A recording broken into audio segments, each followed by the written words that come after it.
ரொம்ப மனசு கஷ்டத்துல இந்த வீடியோ உங்களுக்கு போடுறேன். இது எனக்கு சம்மந்தப்பட்ட வீடியோ மட்டும் இல்ல.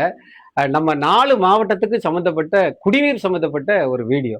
அதனால நீங்க எல்லாருமே இத பார்க்கணும். இத எல்லார்கிட்டயும் நீங்க பகிரணும். குறிப்பா வந்து நம்ம தாமிரபரணி ஆற்றுல வந்து முக்கியமான பிரச்சனை என்ன பிரச்சனை அப்படின்னு தெரியும் உங்களுக்கு. சாக்கடை கலக்கிறது தான் முக்கியமான பிரச்சனை. அந்த சாக்கடையை கலக்க விடாம இருக்கணும் அப்படின்னு தான் நம்ம எல்லாம் முயற்சி பண்ணிக்கிட்டு இருக்கோம். ஏதாவது பணம் கிடைச்சிராதா? மத்திய அரசு தந்துராதா? மாநில அரசு தந்துராதா? முயற்சி பண்ணிக்கிட்டு இருக்கும்போது நமக்கு 59 கோடி ரூபா இன்னைக்கு வந்து நெல்லை மாநகராட்சிக்கு ஒரு பெரிய தொகை கிடைச்சிருக்கு. ஆனா இந்த தொகையை அவங்க வந்து பாழ்படுத்த போறாங்க. இதை நினைக்கும் போதுதான் மனசுக்கு வேதனையா இருக்கு. அதை பத்தி தான் அந்த விரிவா உங்ககிட்ட நான் பேச போறேன்.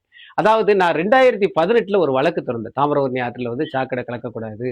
அது போக நம்ம பகுதியில் இருக்கக்கூடிய தாமிரபரணி ஆற்றுக்குள் இருக்கக்கூடிய மண்டபங்களை எல்லாம் சீரமைக்கணும் அப்படின்னு சொல்லி நான் வந்து ஒரு வழக்கு திறந்திருந்தேன். அந்த வழக்குக்கு வந்து பாத்தீங்க அப்படின்னு சொன்னா 2024 மார்ச் மாசம் தீர்ப்பு கிடைச்சது. அந்த தீர்ப்புல அதாவது மண்டபங்களை எல்லாம் இந்து அறநிலையத்துறை வந்து சீர் செய்யணும். அப்புறம் இந்த சாக்கடை எந்தெந்த மாநகராட்சி நகராட்சியில கலக்குதோ அவங்க எல்லாம் நிறுத்தணும் அப்படின்னு சொல்லி தீர்ப்பு வழங்கினாங்க. ஆனால் தீர்ப்பை வந்து யாருமே சரிபட செயல்படலை.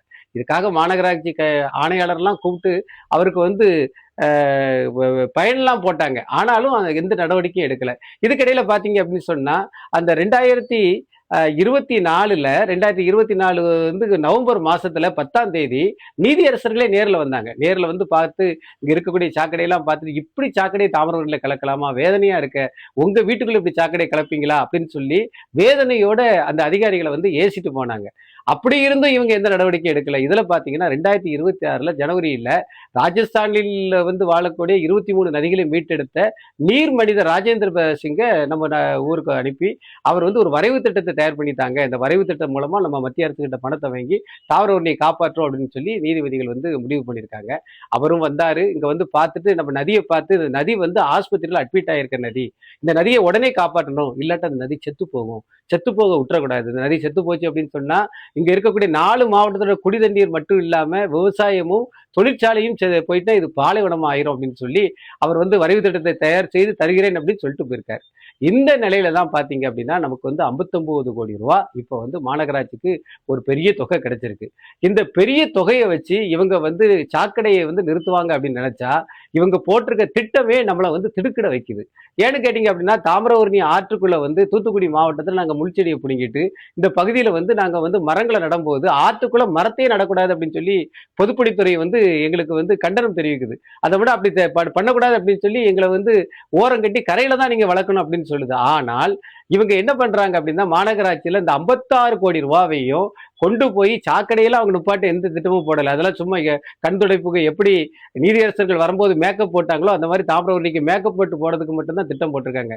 மற்றபடி இவங்க என்ன பண்ண போறாங்க அப்படின்னு சொன்னா ஒரு 100 இடத்துல மக்கள் உட்கார்ந்து காற்றாட இவங்க வந்து ஒரு பெஞ்சு போட போறாங்களாம். அப்புறம் பாத்தீங்கன்னா நம்மளுடைய அந்த இப்ப நம்ம பகுதியில் இருக்கக்கூடிய மிகவும் பழமையான மிக பிரம்மாண்டமாக இருக்கக்கூடிய தைப்பூசம் மண்டபம் பக்கத்துல 27 இடத்துல இவங்க என்ன பண்றாங்க, நிழல் கூட அமைக்க போறாங்களாம். உள்ள ஒரு ஹோட்டல் வருதான், பார்க்கிங் வருதான், வாக்கிங் போவதுக்கு இடம் வருதான். இதெல்லாம் எதுக்குங்க?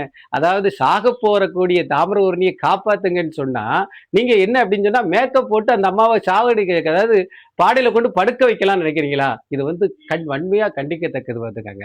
ரொம்ப மனவேதனையில சொல்றேன். இது எந்த அதிகாரிகள் இப்படி வந்து திட்டம் போடுறாங்க அப்படின்னே தெரியல.